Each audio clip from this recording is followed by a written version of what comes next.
Don't talk about our mum like that again, or our dad will deal with you." 6-year-old Ye Jun's voice cut through the elegant murmur of Grandmother Day Ja's lavish 80th birthday celebration like a blade through silk. Beside him, his twin brother, Min Jun, stood in an identical defensive stance, small fists clenched at his sides, dark eyes blazing with protective fury that didn't belong on a child's face. The crowd of elegantly dressed guests turned as one, conversations dying on lips painted in expensive shades. Crystal champagne flutes paused mid-sip. Diamond-laden hands froze in gesticulation, and everyone stared. Because standing there in the doorway, backlit by the massive crystal chandelier, were two small boys who looked exactly like the Han family. The same high cheekbones that marked 4 generations of the Han bloodline, the same aristocratic straight nose, the same sharp jawline that appeared in oil portraits lining the estate's marble hallways. The same dark, penetrating eyes that stared out from business magazine covers and corporate headshots. Even the way they stood, spine straight, chin lifted with unconscious arrogance, shoulders squared, screamed Han legacy. Han Seo Jun's wineglass stopped halfway to his lips, expensive Bordeaux sloshing against crystal. His mother, Han Hye Jin, went absolutely pale, one manicured hand flying to her throat, where a diamond necklace worth more than most houses glittered coldly. His sister, Han Su-ah, actually took a step backward, her Louboutin heel catching on the Persian rug, her carefully made-up face draining of all color. Because it was impossible. Seo Jun had no children, especially with that woman, the American he'd divorced 6 years ago after making her life a living hell, the one who didn't know her place, who thought she could come into the Han family and become the new lady of the house. "Who?" Hee-jin's voice came out strangled, barely audible over the sudden silence. "Who are you?" The boys didn't answer her. Their eyes were locked on Seo Jun with a kind of cold assessment that absolutely shouldn't exist in 6-year-olds. "I heard you through the window saying bad things about my mother," Ye Jun said, his English accent American but his Korean perfect. "I heard every word you said about her." "Ye Jun!" A woman's voice came from behind the boys, tight with worry but carrying an undertone of steel. "Min Jun, I told you to stay inside with Halmione." And then she appeared. The crowd parted like water before a ship's prow, and she walked through with the kind of confidence that money couldn't buy, but suffering could forge. Olivia. But not the Olivia that Seo Jun remembered. Not the quiet, downtrodden woman in simple clothes who'd scrubbed his family's floors and served their meals like hired help.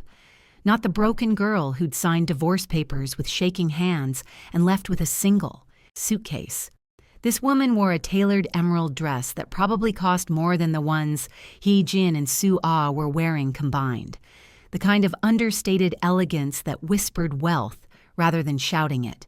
Her dark hair was swept up in an elegant chignon that showed off a graceful neck adorned with diamonds that caught the light like captured stars. She moved with the confidence of someone who knew her worth, who had claimed her power and never looked back, who walked through rooms like she owned them, because maybe she did. Olivia. Her name fell from Seo Jun's lips like a prayer or a ka curse. He couldn't tell which. She looked at him then, and her expression was so cold it could have frozen the Han River in the middle of summer. There was no anger in her face, no pain, no trace of the girl who'd loved him so desperately.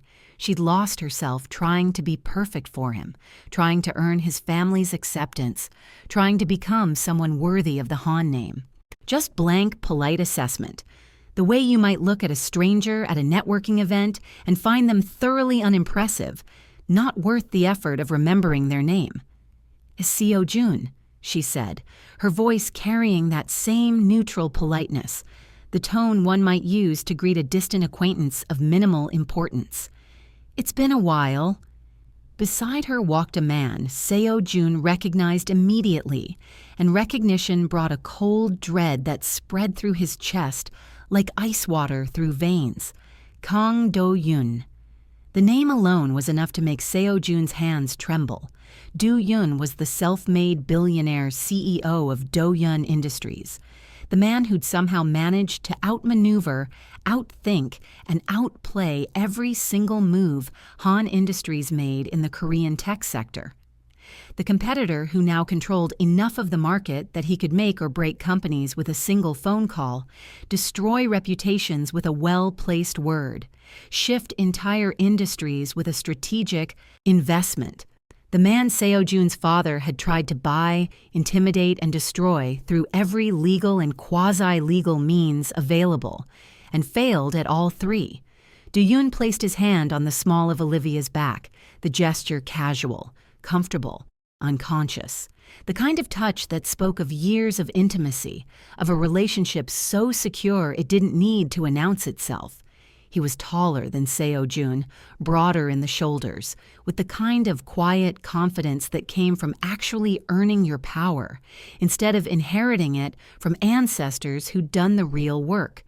His custom-tailored suit probably cost more than Seo Jun's car, and when he looked at Seo Jun, his dark eyes held nothing but contempt, barely masked by social politeness. The twins immediately ran to their mother, flanking her like small guards, their small hands gripping her dress. Olivia's hands settled on their shoulders, and the four of them stood together, a united front that made it absolutely clear who belonged to whom. "What is she doing here?" Hyejin's shrill voice shattered the stunned silence like breaking glass. "How dare you show your face in this house? You seem to have grown wings and forgotten your place. I will show you—" "I invited them." The voice was thin, weakened by illness, but it carried the weight of absolute authority that made everyone in the room freeze mid-breath. Every head turned toward the wheelchair positioned near the bay windows, overlooking the estate's manicured gardens. Park Dae-ja sat wrapped in elegant silk, her once robust frame now frail from the pancreatic cancer that was slowly claiming her life, eating away at her from the inside. But her eyes were sharp as broken glass, clear as winter sky, and absolutely unyielding. "I invited Olivia," Dae-ja repeated, her voice surprisingly strong for someone the doctors had given 3 months to live. "I invited her and her husband and my great-grandsons to my 80th birthday celebration. Because unlike every single person in this room, unlike every member of my blood family, she actually gave a damn whether I lived or died." Hyejin looked like she'd been physically slapped, her mouth opening and closing soundlessly. "Mother, you can't possibly. This woman is not family. She was barely even a proper wife to Seo Jun. She was family for 18 months. Dae-ja interrupted, her voice hardening to something that could cut diamond. 18 months where she showed me more genuine kindness, more real care, more human compassion than any of you have shown in 18 years. So yes, she is my guest. She and her beautiful family are my honored guests. And if anyone has a problem with that, you know where the door is. Leave my party." The silence that followed was deafening, heavy with shock and barely suppressed rage. Olivia moved then, gliding across the ballroom floor with Do-yun and the twins following like a perfectly choreographed unit. She moved like she owned the space, like she belonged here more than anyone born into it, like she'd earned her right to walk these marble floors. When she reached Dae-ja's wheelchair, she knelt down gracefully, taking the old woman's frail, age-spotted hands in hers with infinite gentleness. "Halmione," Olivia said softly, and the Korean term of endearment, grandmother, made several people in the crowd gasp audibly. "You look beautiful. That color is perfect on you." "And you look happy," Dae-ja said, her stern expression melting into something soft and tender, something none of her actual family had seen in years. "That's all I wanted, to see you happy, to see you thriving, to see you loved the way you deserve to be loved before I die." "Don't talk like that." "I'm 80 years old and full of cancer, child. We both know I won't see another birthday. Let's not waste time with polite lies. Ja's eyes moved to the twins, who'd positioned themselves on either side of Olivia like small, fierce bodyguards protecting what was precious to them. "Hello, my darling boys." "Hello, Halmione," they said in perfect unison, their Korean accent better than their mother's, the result of weekly video calls with their great-grandmother since they were old enough to speak. "It's good to see you again. You look very pretty."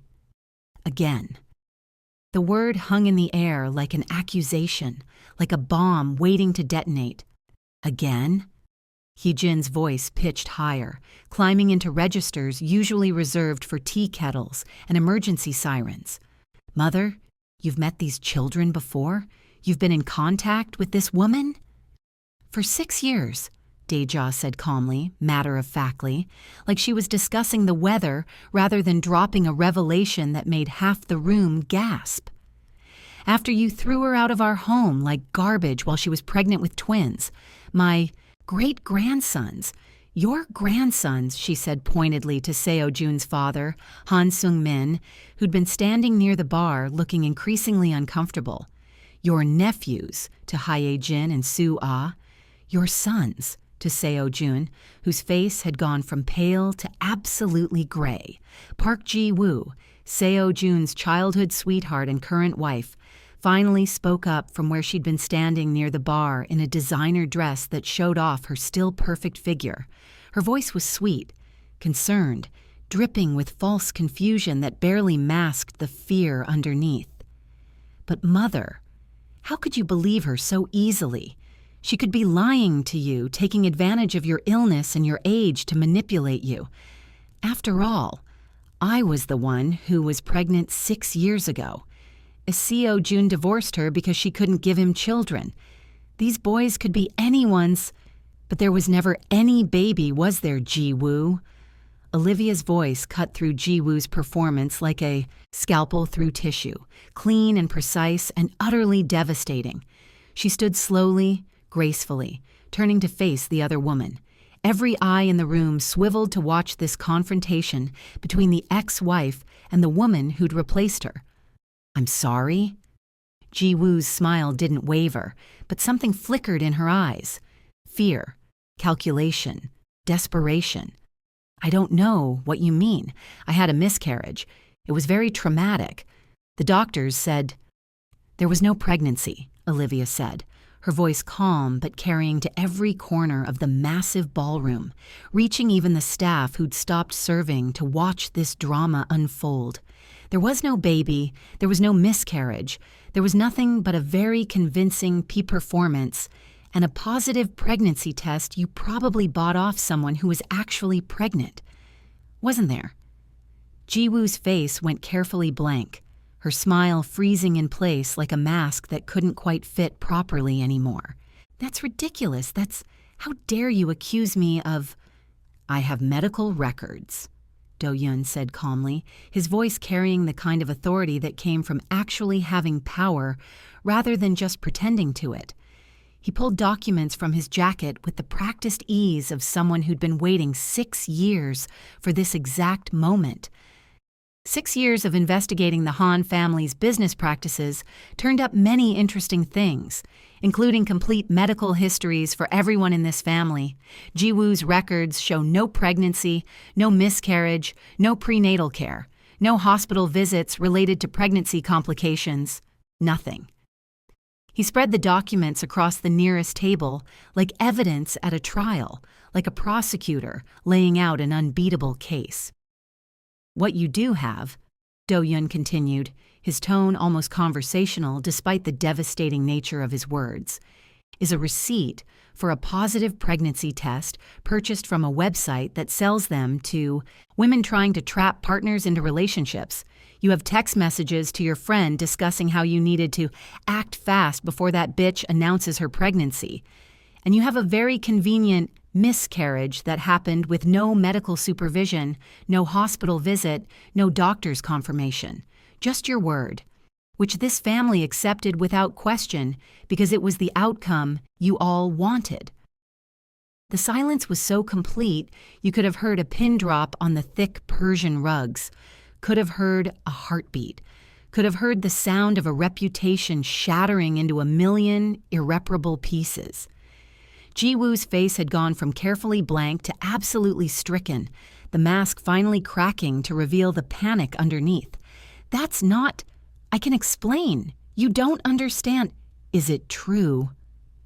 The question came from Seo Jun, and his voice was hollow, broken, the sound of a man watching his entire reality crumble around him. "Ji-woo, tell me it's not true. Tell me you didn't lie about being pregnant. Tell me I didn't divorce my wife for nothing."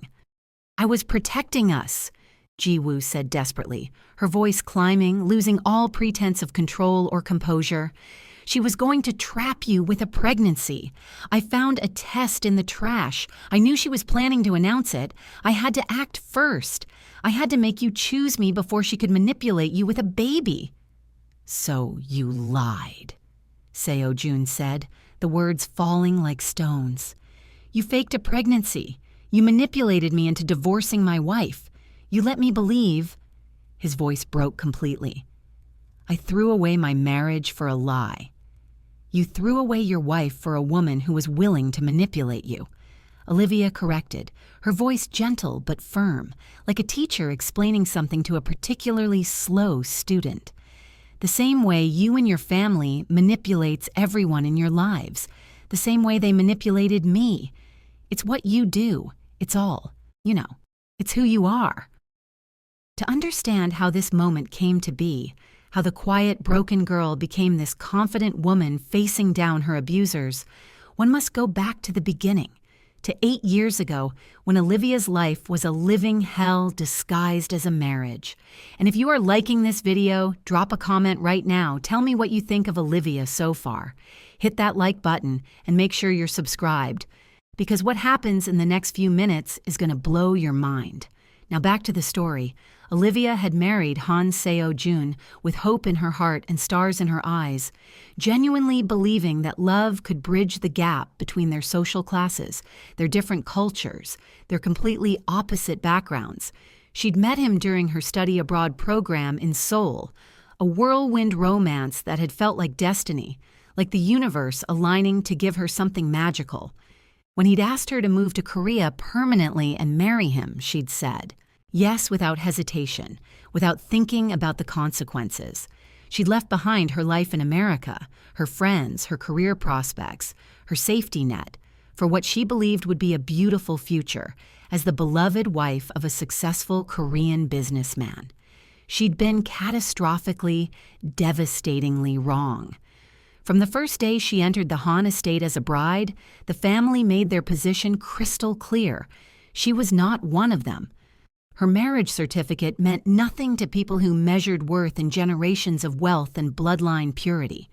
They treated her like hired help from day one, and the transition from beloved wife to household servant happened so gradually, so insidiously, that by the time Olivia realized what was happening, she was completely trapped. It started subtly. Small requests to help with minor tasks, gentle suggestions that she assist the household staff since she wasn't busy. But subtle became overt within months. Olivia found herself cooking every family meal from scratch, serving it while they ate like royalty, cleaning up afterward while they retired to the sitting room for coffee and conversation she wasn't invited to join. She scrubbed floors she'd once thought she'd walk across as the lady of the house. She washed dishes, did laundry, dusted furniture, organized closets. She became invisible, erased, nothing more than another servant in a house full of them. The family never invited her to public events, business dinners, charity galas, family gatherings with their social circle. Olivia stayed home, preparing or cleaning, never attending. While Seo Jun appeared at society functions with his family, people whispered about his mysterious wife who never appeared, who existed in theory but never in practice. She wore simple, practical clothes, while the Han women draped themselves in luxury brands. She ate after the family finished, often alone in the kitchen with the actual staff who pitied her. She slept in a separate bedroom from Seo Jun, who made it clear their marriage was one of convenience and family pressure, not affection. The only person in that entire household who treated Olivia with basic human dignity was grandmother Dae-ja. The elderly woman watched how her family treated Olivia with growing disapproval, her sharp eyes seeing what no one else bothered to notice. When the family assigned Olivia to be grandmother's primary caregiver, thinking it another demeaning task, they inadvertently gave the two women time to actually know each other. During the long afternoons when Olivia read to her in English and Korean, helped with her medications, kept her company through the lonely hours when family was too busy with their important lives to visit, grandmother saw what no one else bothered to see. Olivia was intelligent, educated, kind, and far stronger than anyone realized. "They're destroying you," Dae-ja had said one afternoon about 4 months into. Olivia's marriage, her voice quiet but firm, her elderly eyes sharp enough to see what Olivia had been trying desperately to hide even from herself. "My family is grinding you down to nothing piece by piece, erasing who you are, and my grandson is letting them do it. Probably helping them do it." "I can handle it," Olivia had said, her voice carrying a conviction she didn't really feel, still believing somehow that she could survive this, that things would get better, that if she just tried harder, became more perfect, everything would be okay. "I just need more time. They'll accept me eventually. Love conquers all, right?" "No one can handle being erased," Dae-ja had said, with the kind of blunt honesty that came from being 92 years old and too close to death to bother with comforting lies. "That's what they're doing, child. They're erasing you piece by piece, taking away everything that makes you who you are, until there's nothing left but a useful ghost who serves their needs and asks for nothing in return. That's not a marriage. That's slavery with better furniture." Olivia had cried then, for the first time since arriving in Korea, for the first time in months of swallowing tears and pretending everything was fine.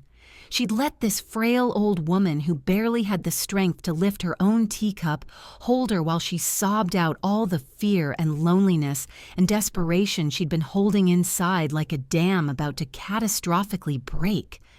"Why are you kind to me?" Olivia had asked through her tears, her voice breaking on the words. "Your family hates me. They've made that perfectly clear." "Why don't you?" "Because I recognize strength when I see it," Dae-ja had said simply, her wrinkled hand stroking Olivia's hair with a gentleness the girl's own mother had rarely shown. "Intelligence, kindness. You have all three, child. My family are fools who can't see past their prejudice and their pride. But you, Olivia Howard, are strong enough to survive them if you choose to. Remember that. When things get darkest, and they will get darker, remember that you're strong enough to survive." Those words would come back to Olivia later, in her darkest moments, giving her the strength to do what needed to be done. Drop a comment if you have someone like Grandma Dae-ja in your life who recognizes strength when they see it. The real turning point, the moment that changed everything, happened at one of the Han family's elaborate business dinners. The Hans hosted these events monthly, carefully orchestrated evenings designed to schmooze clients and partners, maintain social connections, grease the wheels of their business empire. Olivia had spent 3 days helping prepare under Hee-jin's relentlessly critical eye, chopping vegetables, polishing silver, arranging flowers, only to be told at the last minute that she would be serving drinks during the dinner rather than attending as Seo Jun's wife. "We can't have you embarrassing us in front of important people," Hee-jin had said, her voice matter of fact, like she was stating an obvious truth rather than delivering a devastating insult. She'd thrust a simple black dress at Olivia, the kind of plain, unadorned garment that might as well have been a servant's uniform. "You'll serve drinks and keep your mouth shut. Don't speak unless someone speaks to you first, and even then, keep your answers brief and in Korean if possible. Your accent is embarrassing. Do you understand?" So Olivia had put on the black dress that marked her as staff rather than family, had pulled her hair back in the severe bun that Seo Jun insisted made her look more appropriate, and had spent the evening moving through the mansion's formal dining room like a ghost, pouring wine into crystal glasses worth more than her entire wardrobe, clearing plates between courses, refilling water glasses, being completely and utterly invisible to the important people whose comfort and satisfaction mattered so much more than her dignity or her humanity. She'd been refilling water glasses when she saw it happen. Seo Jun, standing at the bar in the corner of the dining room, mixing a drink for one of the guests. A tall man with sharp, intelligent features, someone Olivia didn't recognize, which meant he wasn't part of the usual circle of family friends and business associates. And while the man was distracted in conversation with another guest, while his attention was elsewhere, Seo Jun had pulled a small vial from his pocket and emptied it into the drink with the practiced ease of someone who'd done this before, who knew exactly how much to use and how to do it without being noticed. Olivia's hands had frozen on the water pitcher she was holding, ice-cold horror flooding through her veins like poison. She'd heard whispered conversations about this over the past months, fragments of discussions she wasn't supposed to understand, her Korean not quite good enough to catch everything but sufficient to get the general idea.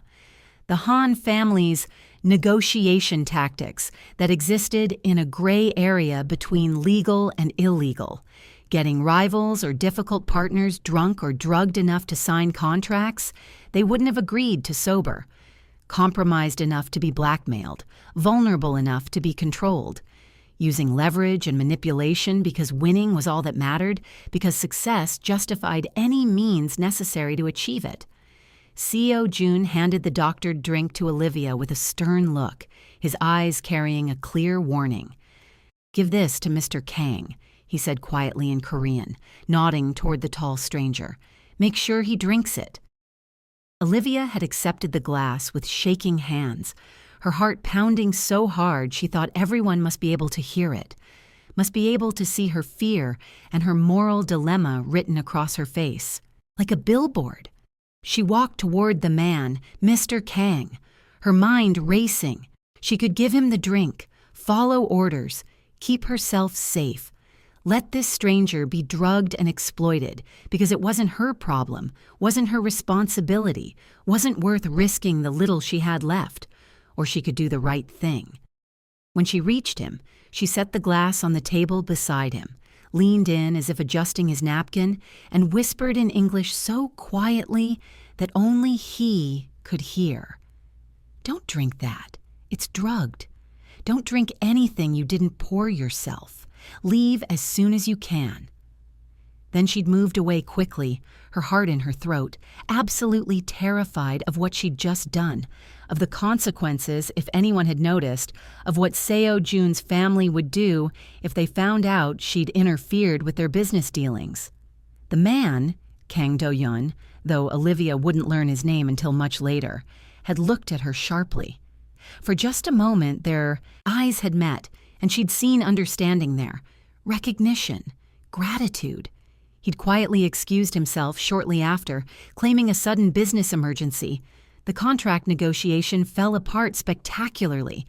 Seo Jun's father had been volcanic with rage, demanding to know what went wrong, why the deal collapsed, whose fault it was that millions in potential revenue had walked out the door. But no one suspected Olivia. No one imagined the invisible servant girl would have the audacity or intelligence to interfere. That should have been the end of it. A small act of defiance, a tiny rebellion that no one would ever know about. Olivia had no idea she'd just saved herself. But that wasn't the end of Olivia's horrors. The worst was yet to come. Seo Jun's affair with Park Ji-woo had started slowly, insidiously. He'd introduced her as his childhood sweetheart, the girl his family had always wanted him to marry, the perfect Korean daughter-in-law who checked every box of breeding and status and cultural purity. When Seo Jun had instead chosen Olivia, a decision driven by youthful rebellion rather than love, his family had never forgiven either of them. So when Ji-woo came back into his life, they'd welcomed her with open arms. Ji-woo became a constant presence in their lives, visiting the estate regularly, treated like the daughter-in-law they wished they had, while Olivia served tea like the help they believed she was. Ji-woo's cruelty was creative and constant and utterly devastating. She mocked Olivia's clothes, her posture, her accent, her worth as a human being. She made jokes about the help forgetting her place, laughing while the family laughed with her. She'd stage elaborate moments of intimacy with Seo Jun right in front of Olivia, touching his arm, whispering in his ear, sharing inside jokes, making it absolutely clear that she was the real wife in everything but paperwork.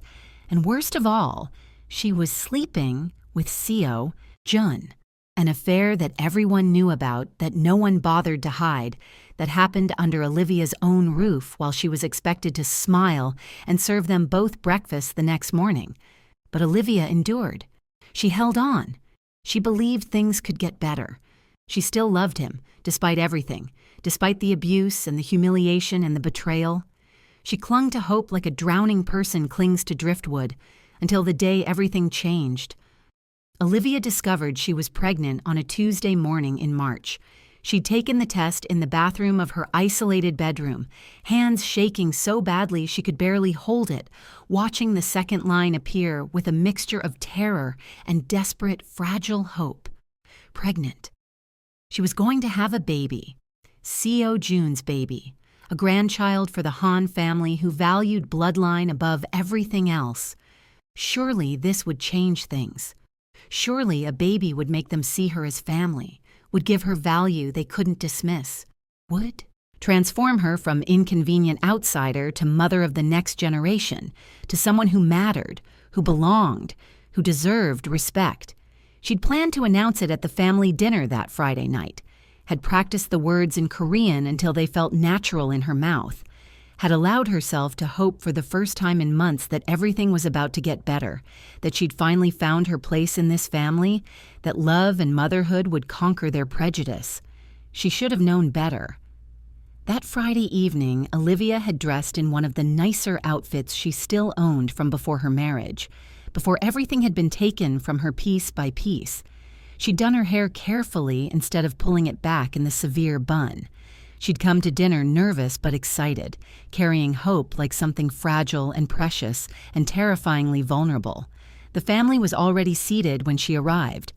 Seo Jun at his usual place, his mother at the head of the table, his sister beside her, and Ji-woo sitting in the chair that should have been Olivia's, looking radiant in a way that made Olivia's stomach clench with sudden, terrible unease.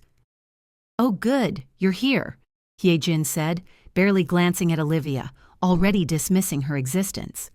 "We're ready for the first course. You can start serving now." "Actually," Olivia said, her voice small but determined, her hand unconsciously moving to her still flat stomach, "I have something I need to tell everyone, something important that I think will make everyone happy." "I'm pregnant," Ji-woo burst out, her voice bright with manufactured excitement, her hand pressed dramatically against her own stomach. "Seo Jun and I are having a baby. Isn't it wonderful? Finally, a proper heir for the Han family." The room exploded. Hye-jin shot to her feet, tears already forming in her eyes, rushing around the table to embrace Ji-woo, like she was something infinitely precious, like she was the answer to every prayer. "Oh my God, this is wonderful, this is perfect. Finally, a grandson." Soo-ah was squealing, jumping up and down with excitement usually reserved for teenagers rather than 30-year-old women. "I'm going to be an aunt. This is the best news ever. We need to plan a baby shower immediately." Seo Jun sat there with a smile on his face that looked genuine, warm, happy, in a way Olivia had never seen him smile at her.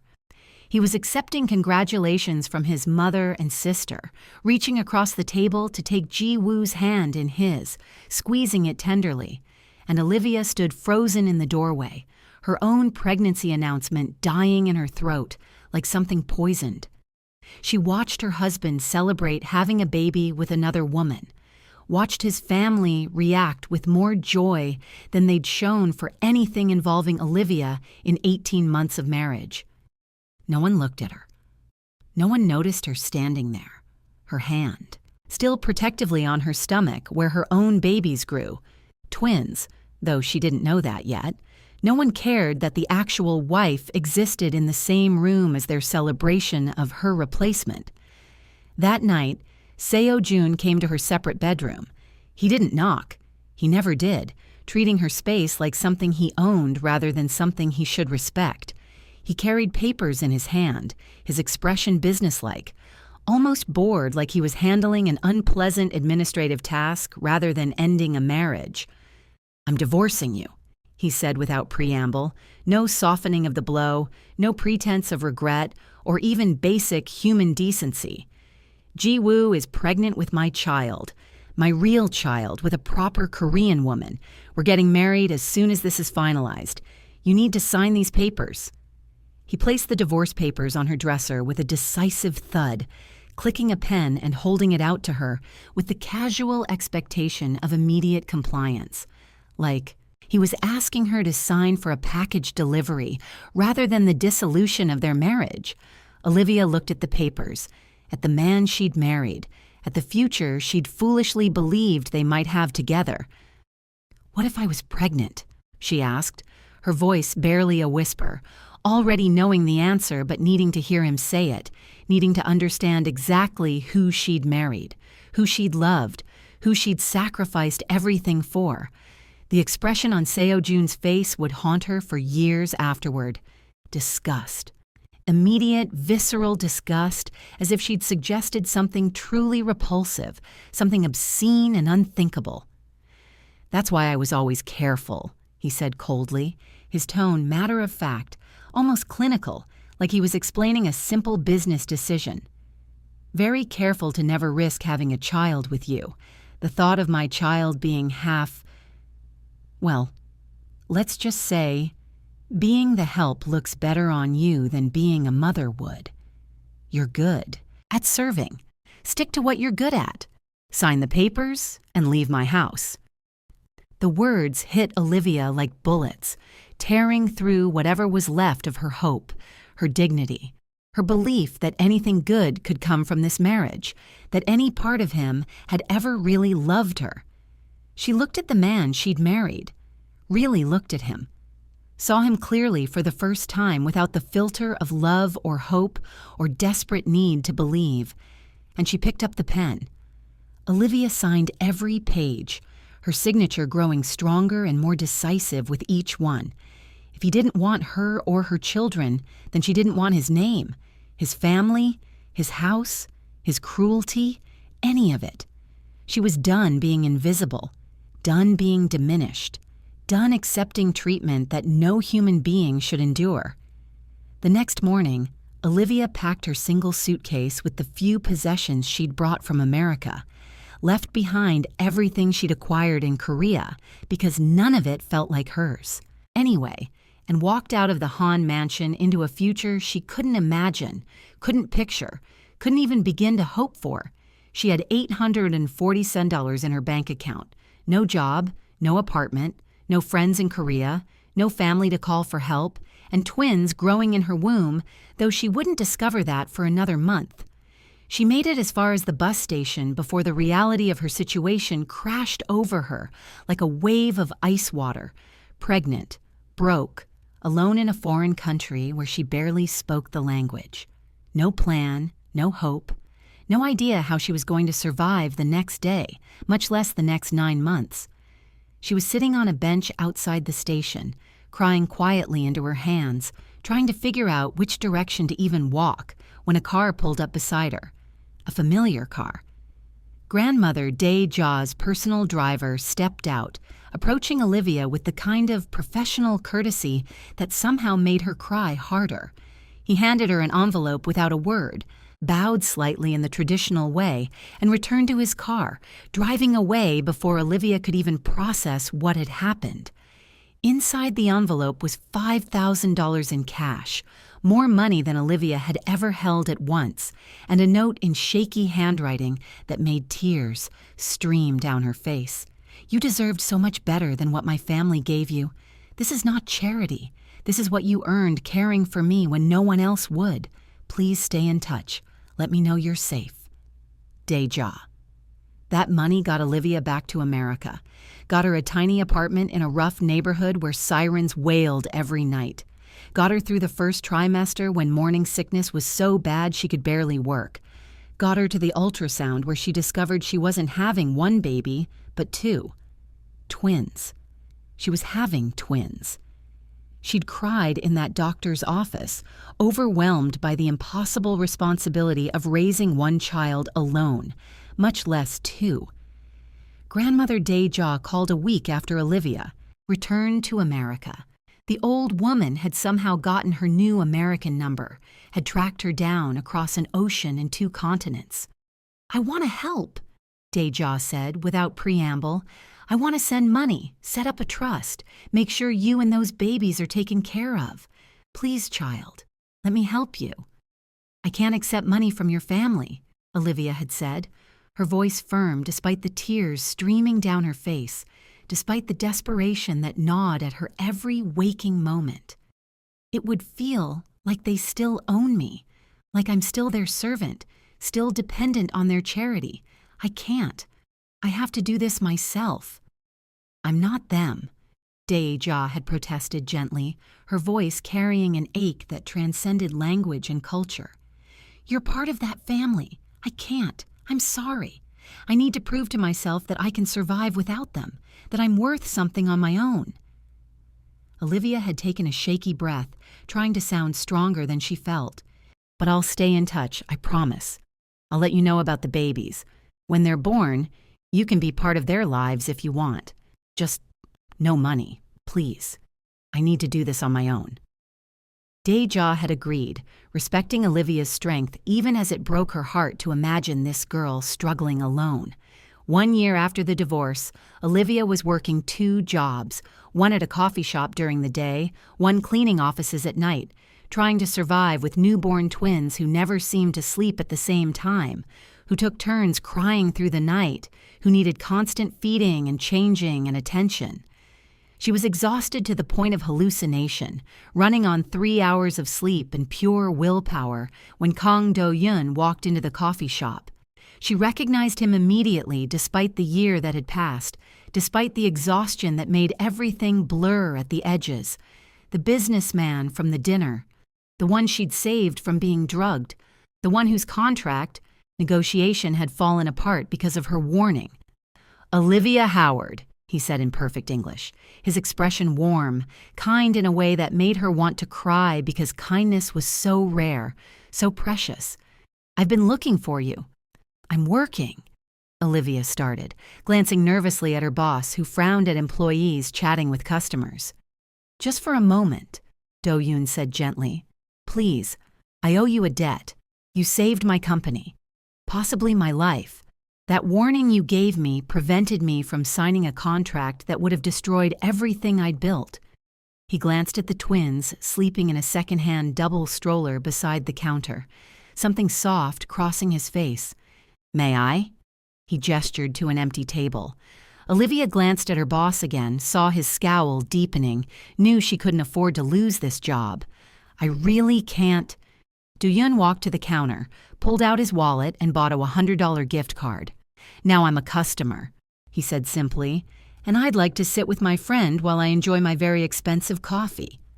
Over the next 20 minutes, he told her he'd been trying to find her for months, that he'd tracked her through public records of her return to the United States, that he wanted to thank her properly, that he owed her everything. "I want to help you," he said, looking at the dark circles under her eyes, the cheap clothes, the exhaustion that radiated from every pore. "Please, let me help."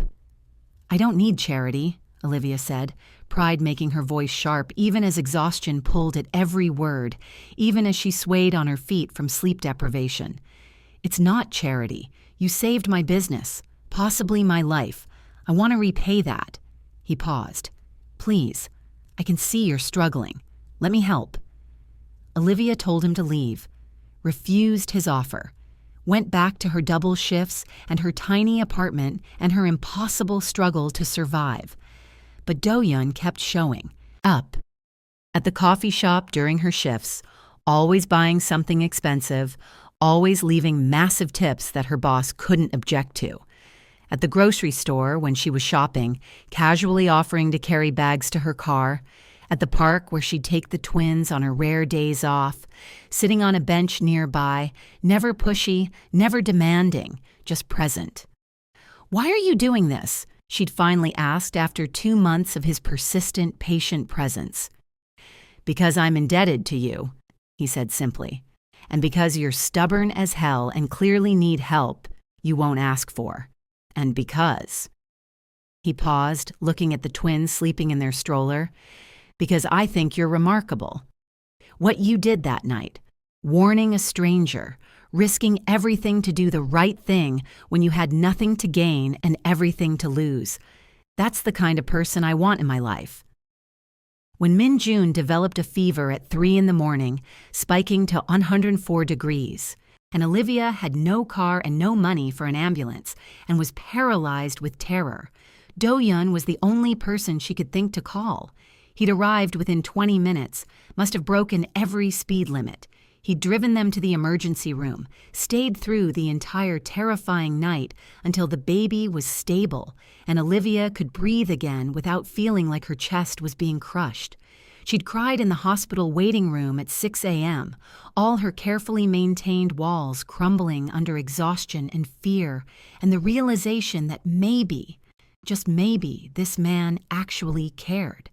That his presence wasn't obligation or pity, but something real. "Thank you," she'd whispered, her voice breaking. "Thank you for being here, for showing up, for caring when you didn't have to." "Always," he'd replied simply, and something in the way he said it made her believe him. That was when Olivia stopped pushing him away. Do-Yun became a constant, steady presence in their lives after that night, showing up for the twins' first birthday with thoughtful presence he'd clearly researched, helping with night feedings when Olivia was too exhausted to function safely, fixing things in her apartment that broke, the perpetually dripping sink, the window that wouldn't close, the cabinet door hanging by one hinge, teaching himself to change diapers with the same focused intensity he brought to business negotiations, watching YouTube tutorials like they were training videos for a critical business skill. The twins started calling him Uncle Yun, their first real words after Mama, and watching his face light up with pure joy every time they said it. Olivia watched him with her children, saw his genuine affection, his patience when they were difficult, his joy in their milestones, watched him with her, noticed the way he looked at her like she was something precious, something worth treasuring, someone valuable not despite her struggles, but because of her strength. She was falling in love, terrified by it, fighting against it because she'd been so catastrophically wrong about love before, but falling nonetheless. When the twins turned 3 years old, Do-Yun asked her to dinner, a real date, not just friendly help or casual hanging out. "I've wanted to ask for months," he admitted, his confidence slipping for the first time, revealing nervousness underneath.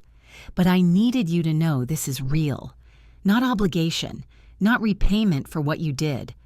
I'm in love with you, Olivia, with you and your boys, with your strength and your kindness and your stubborn refusal to give up. I want to be part of your lives if you'll let me. Officially. Really. Forever." They dated for 2 years, slowly, carefully building trust Olivia hadn't thought she'd ever be capable of again. Do-Yun never rushed her, never demanded more than she could give, never pushed her boundaries. He just showed up every single day proving he was safe. He was real. He wasn't going anywhere. He proposed when the twins were 5 years old, both boys helping him present the ring with adorable seriousness, standing on either side of him like tiny groomsmen. "Will you marry Dad?" Ye Jun had asked, his small face solemn. "Please say yes," Min-Jun had added. "We really want him to be our real dad." They married in a small ceremony with just a few close friends. No big wedding, no elaborate celebration. Just two people choosing each other with clear eyes and full hearts. And grandmother Dae-ja, who flew to America in secret, who cried through the entire ceremony, who held the twins afterward and whispered to them in Korean about how proud she was of their mother, how strong she was, how much she'd survived. 6 months after the wedding, Do-yeon legally adopted Ye-jun and Min-jun, became their father in every way that mattered, legally, emotionally, completely. "You're our real dad now?" Ye-jun had asked seriously, his 6-year-old face solemn. "If you want me to be," Do-yeon had said, his voice thick with emotion. "We want you to be," Min-jun had confirmed, and both boys had hugged him fiercely, their small arms wrapping around him like they'd never let go. Throughout everything, grandmother Dae-ja stayed in contact. Weekly video calls without fail, always at the same time so the twins could count on it, could build their relationship with their great-grandmother. Birthday presents that arrived perfectly timed, always thoughtful, always showing how much she paid attention to what they loved. Secret visits when she traveled to the United States for medical treatment that were really excuses to see her great-grandsons, to spend time with the only family member she actually loved. The boys grew up knowing Halmione, who loves us from far away, understanding she was family even if they'd never met the rest of the Hans, knowing she was special, was different, was theirs. But Do-yeon had been busy with more than just building a family. He'd been building a case. 6 years of investigating the Han family's business practices. 6 years of compiling evidence of fraud, embezzlement, bribery, corporate espionage.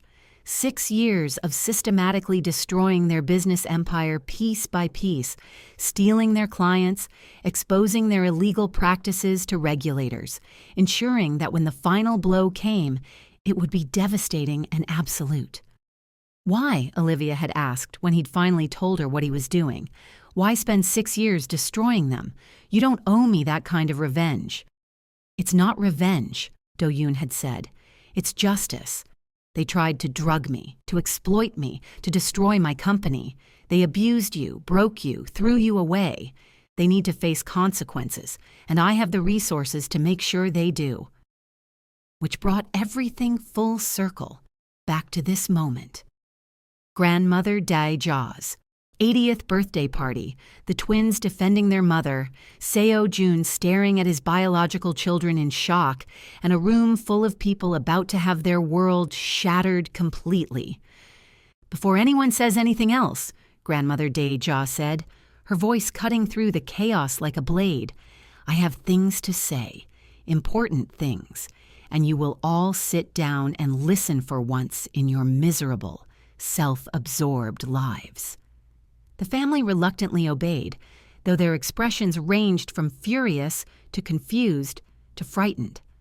Olivia stood with her real family, Do-yeon's arm protectively around her shoulders, the twins pressed against her sides like small guards, all 4 of them a united front. "6 years ago," Grandmother began, her voice gaining strength from pure satisfaction, "you treated this woman like a servant in her own home. You humiliated her, degraded her, forced her to work like hired help while her husband conducted an affair under your roof. You celebrated when he divorced her for his pregnant mistress." She paused, letting that sink in, watching their faces. "What you didn't know, what you were too arrogant and self-absorbed to discover, is that Olivia was pregnant when she left. Pregnant with twins, with my great-grandsons. Your grandsons," she said pointedly to Sung-min. "Your nephews," to Hye-jin and Soo-ah. "Your sons," to Seo Jun, whose face had gone absolutely gray. "I've known about them since before they were born," Dae-ja continued, her satisfaction evident in every word. "I've watched them grow up through video calls and secret visits. I've been part of their lives while you remained ignorant because you never bothered to check on the woman you destroyed. You never wondered if your cruelty had consequences. You just moved on, secure in your superiority. A thin man with sharp eyes stepped forward from where he'd been standing, quietly in the corner. "I'm Attorney Park," he said, his voice professionally neutral. 3 months ago, Mrs. Han transferred all her assets out of the family trust, controlling interest in Han Industries, 67% of voting shares, the family estate, and all associated properties. Her personal fortune, approximately $800 million. Investment portfolios, art collections, jewelry, and various other holdings. "Mother, what have you done?" Sungmin's voice shook with barely controlled rage and fear.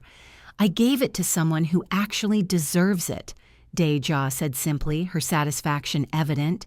"Someone who understands the value of family, of integrity, of treating people with basic human decency. Someone who was kind to me when all of you were too busy scheming and positioning for inheritance to actually care whether I lived or died." The lawyer opened his briefcase, removing thick legal documents that landed on the table with the finality of a judge's gavel. All transfers were completed. Legally, with multiple witnesses, medical evaluations confirming Mrs. Han's complete mental competency, and ironclad documentation that will survive any legal challenge. Mrs. Olivia Howard is now the majority shareholder and controlling member of Han Industries and owner of all properties previously held in the Han Family Trust. These transfers are irrevocable. He placed the documents on the table with a decisive thud. "You can't do this!" Sua shrieked, her voice climbing into ranges that made several guests wince. "She's not even family. She's nothing. She's more family than any of you have been in 20 years. Dae-ja cut her off with the kind of authority that brooked no argument. "She cared for me. She let me know my great-grandsons. She forgave me for being part of a family that abused her. She deserves this. You squandered your chances." "This is insane," Hee-jin said, her voice shaking. "You're destroying our family over this woman who warned me 6 years ago that your family was trying to drug me," Do-yeon interrupted calmly, his voice cutting through the chaos like a knife. "Who risked everything to do the right thing when she had nothing to gain and everything to lose." He pulled more documents from his jacket, spreading them across the table like a prosecutor laying out evidence. "You tried to drug me at that business dinner. Slipped something into my drink, probably planning to get me to sign away controlling interest in my company or create compromising situations for blackmail. Your family's usual tactics." His smile was sharp, dangerous. "Olivia warned me. This woman you forced to serve drinks like a servant saved a stranger from being exploited. That's who she is." Sungmin's face had gone from pale to ashen. "I've spent 6 years returning that favor," Do-yeon continued, his voice conversational despite the devastating nature of his words.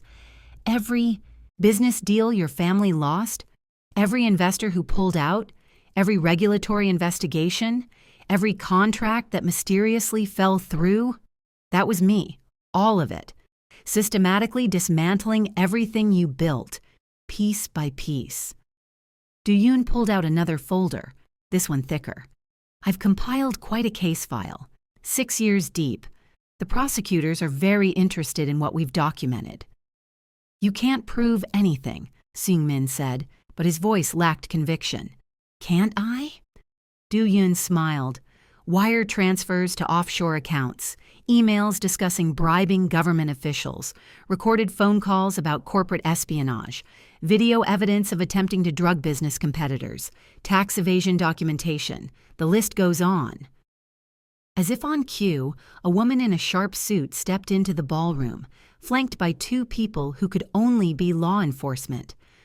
"Prosecutor Kim Hae-won," she introduced herself, showing her credentials with the practiced efficiency of someone who'd done this 1,000 times. "Mr. Han Sung-min, Mr. Han Seo Jun, I have warrants for your arrest on charges of corporate fraud, embezzlement, attempted assault via drugging, bribery, and obstruction of justice." The room erupted into chaos. "This is outrageous!" Sung-min roared, his face flushing red with rage and fear. "I'll have your job. I'll destroy you. Do you know who I am?" "You're a criminal," Prosecutor Kim said calmly, professionally, her tone suggesting she'd heard this exact speech from 100 other wealthy men who thought they were above the law. "And your wealth and connections won't save you this time. Mr. Kong Do-yoon has provided us with 6 years of meticulously documented evidence. Everything is airtight. The case is unbeatable."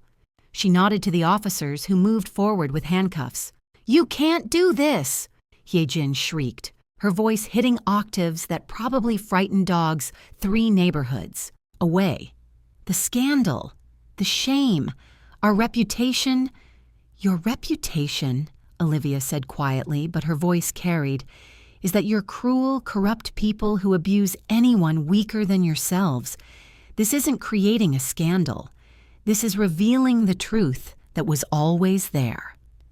As officers handcuffed both Sung-min and Seo Jun, reading them their rights in calm, professional voices that suggested they did this every day, Prosecutor Kim looked at Olivia with something like respect.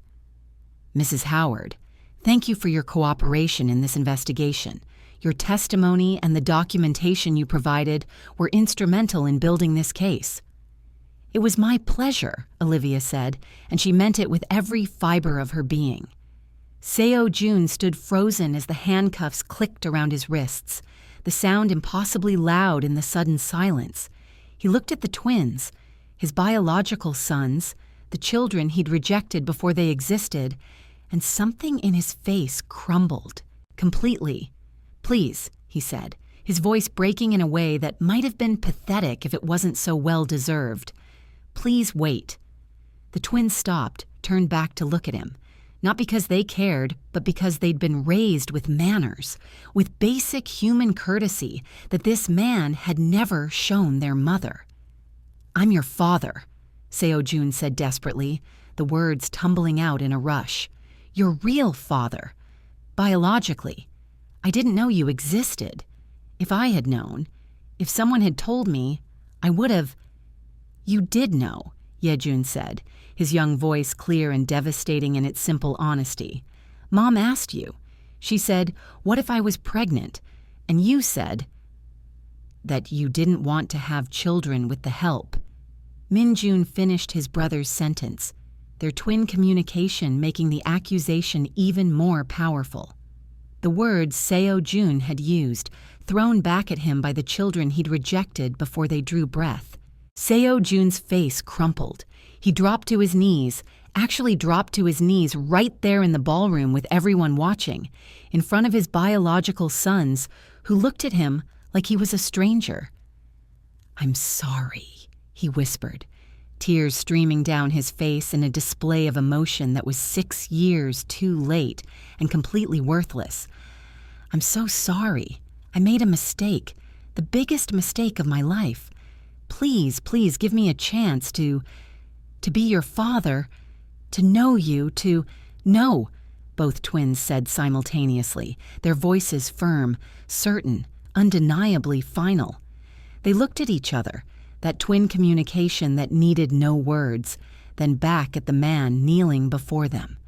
"We have a dad," Ye-jun said firmly, his small hand reaching for Do-yoon, "a real one who loves us." "We don't need another one," Min-jun added, his other hand finding Do-yoon's as well, "especially not one who made our mom cry." They turned away from Seo Jun without another word, without looking back, walking to stand with Do-yoon and Olivia, their real family, the people who'd chosen them, who loved them, who'd earned the right to be called parents. Behind them, Seo Jun remained on his knees, broken by the rejection of children he'd thrown away before they existed, destroyed by consequences he'd spent 6 years pretending didn't exist. The officers pulled him to his feet, leading him away with his father. The party guests watched in stunned silence as the Han patriarchs were led out in handcuffs, as prosecutors followed with boxes of evidence, as everything they'd built crumbled in a single night. "Wait!" Ji-woo called out desperately, her voice climbing, losing all pretense of dignity. This isn't fair. I didn't do anything wrong. The fake pregnancy was... I was just trying to protect what was mine. What was yours? Olivia turned to look at her, and her expression was ice. Seo Jun was never yours. I was his wife. You were his mistress. You lied, manipulated, destroyed a marriage for a man who's being arrested for fraud. Congratulations. You won exactly what you deserved. Olivia looked at grandmother Dae-ja, who sat in her wheelchair with a peaceful smile on her weathered face. Thank you, Olivia said softly, kneeling beside the old woman's chair. For everything. For being kind when no one else was. For staying in my life when you didn't have to. For this. She gestured at the legal documents, the chaos, the justice. You earned it, Dae-ja said simply, her frail hand touching Olivia's cheek with infinite gentleness. Every bit of it. You showed me more kindness in 18 months than my family has in 18 years. You let me know my great-grandsons. You forgave me for being part of a family that hurt you. This is what you deserve. Can we go home now, Mama? Ye-jun asked quietly, tugging on Olivia's dress. This place makes me sad. Our home is happy. Yes, baby, Olivia said, standing and taking his hand. We can go home. They walked out of the Han estate together, Olivia, Do-yun, Ye-jun, and Min-jun. A family built on choice instead of blood, on love instead of obligation, on truth instead of lies. Behind them, they left a family in ruins, facing consequences decades in the making. Ahead of them lay their life in Beverly Hills, in the home they'd built together, imperfect but real, messy but honest, everything the Han family had never been and never could be. As they reached Do-yoon's car, Olivia turned back one last time. The mansion loomed against the Seoul skyline, all marble and money and misery wrapped in expensive architecture. She'd feared this place once, feared these people, feared her own inadequacy and unworthiness. Now she just felt free. No regrets? Do-yun asked softly, opening the car door for her with the kind of casual courtesy that had become second nature to him. Not a single one, Olivia said firmly, settling into the passenger seat. They gave me hell, and I turned it into heaven. That's the best revenge. Do-yun laughed, pure and genuine and full of love, and leaned in to kiss her. I love you, Olivia Howard, every fierce, strong, beautiful part of you. I love you too, she whispered against his lips. Thank you for seeing me when I couldn't see myself. Thank you for choosing us. Thank you for making sure they could never hurt us again. Always, he promised, and she knew he meant it. They drove away from the Han estate as the sun set over Seoul, painting the sky in shades of purple and gold. In the back seat, the twins chattered about wanting ice cream for dinner, their voices bright with childish happiness that knew nothing of the darkness their mother had survived. Olivia laughed at something Min-jun said, and Do-yun reached over to take her hand, and somewhere behind them, in a mansion full of expensive things and cheap people, the Han family began the long, painful process of facing the monsters they'd become. But that was their story to finish. Olivia had already written her ending, and it was beautiful. 2 weeks later, Olivia sat in the CEO's chair of Han Industries, looking at the quarterly reports that told a story of corruption, mismanagement, and systematic fraud.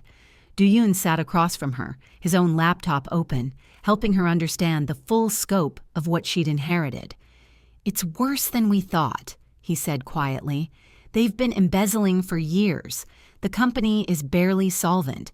We'll need to do major restructuring just to keep it from collapsing completely. Can it be saved? Olivia asked, looking at the numbers that represented people's jobs, their livelihoods, their families. With the right leadership and some significant changes? Yes. It'll take time and a lot of work, but the core business is sound. It's just been rotted from the inside by corruption. Do-yun looked at her seriously. Are you sure you want to do this? You could sell it, take the money, never think about the Hans again. Olivia thought about that, thought about walking away, about taking the easy path. No, she said finally. Grandmother gave me this for a reason. She wanted me to fix what they broke. And these employees, they don't deserve to lose their jobs because the Han family are criminals. I'm going to rebuild it, the right way, with integrity. Do-yoon smiled at her, that soft, proud smile that still made her heart skip. Then let's get to work. So what did you think? Drop a comment with your favorite moment. Hit like if this story gave you the justice you needed. And subscribe because I have so many more stories about strong people who survived impossible situations and came out winning. Share this with someone who needs to know that surviving cruelty makes you stronger, not broken. Until next time, stay strong, stay fierce, and never let anyone dim your light. To everyone out there who's been underestimated, dismissed, told you're not enough, you are enough. You are more than enough. Your circumstances don't define your worth. Your past doesn't dictate your future. And sometimes, the people who treat you worst end up giving you the greatest gift, the motivation to prove them wrong.